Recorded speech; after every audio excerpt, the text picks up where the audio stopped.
हर दिन की तरह ही राजा कृष्णदेव राय अपने दरबार में बैठे हुए थे। तभी एक चरवाहा अपनी फरियाद लेकर वहां पहुंच गया। चरवाहे को देख राजा कृष्णदेव ने उससे दरबार में आने की वजह पूछी। तब चरवाहा बोला, महाराज, मेरे साथ बड़ा गलत हुआ है। मेरे घर के करीब में रहने वाले आदमी के घर की दीवार ढह गई और उसके नीचे आने की वजह से मेरी बकरी मर गई। और फिर जब मैंने उससे अपनी मरी हुई बकरी का हर्जाना मांगा तो वो हर्जाना देने से मना कर रहा है।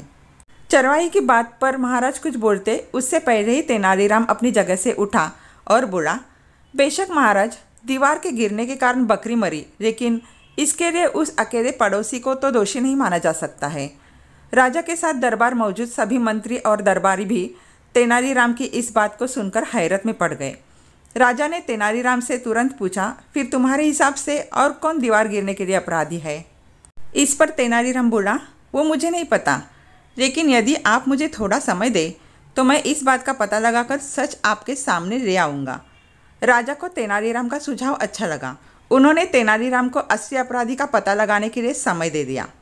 राजा की आज्ञा पाकर तेनालीराम ने चरवाहे के पड़ोसी को बुलवाया और मरी हुई बकरी के बदले कुछ पैसे चरवाहे को देने को कहे। इस पर चरवाहे का पड़ोसी हाथ जोड़कर बोला, मैं इसके लिए जिम्मेदार नहीं हूँ। उस दीवार को बनाने का काम तो मिस्त्री ने किया था, ऐसे में असल अपराधी तो वो हुआ। तेनालीराम को चरवाहे के पड़ोसी की ये बात सही लगी, इसलिए तेनालीराम ने उस मिस्त्री को बुला लिया जिसने उस दीवार को बनाया था। मिस्त्री भी वहाँ पहुँचा, लेकिन उसने भी अपना दोष नहीं माना। मिस्त्री बोला, मुझे बेकार ही दोषी करार दिया जा रहा है। असल दोषी तो वे मजदूर है जिन्होंने मसाले में पानी ज़्यादा मिलाकर मसाले को ख़राब कर दिया, जिससे दीवार मजबूत न बन सकी और गिर गई। मिस्त्री की बात सुनकर मजदूरों को बुलवाने के लिए सैनिकों को भेजा गया।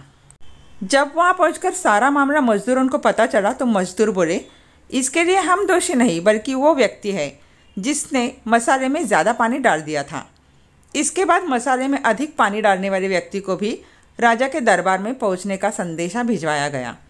पानी मिलाने वाले व्यक्ति ने दरबार में पहुंचते ही कहा, जिस आदमी ने मसाले में पानी डालने के लिए मुझे बर्तन दिया था, असल दोष उसका है। वो बर्तन बहुत बड़ा था, इस कारण पानी का अंदाज़ा न रख सका और मसाले में पानी अधिक पड़ गया। तेनालीराम के पूछने पर मसाले में पानी अधिक डालने वाले व्यक्ति ने कहा, वो बड़ा बर्तन उसे चरवाहे ने ही दिया था, उसी के कारण मिश्रण में अधिक पानी पड़ गया और दीवार कमज़ोर बनी। फिर क्या था? तेनालीराम चरवाहे की ओर देखते हुए बोला, इसमें दोष तुम्हारा ही है, तुम्हारे कारण ही बकरी की जान गई।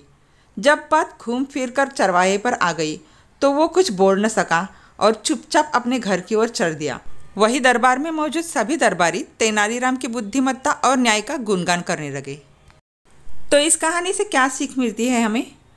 इस कहानी से हमें ये सीख मिलती है कि अपने साथ हुई अनहोनी के लिए किसी अन्य व्यक्ति को दोषी ठहराना सही नहीं है।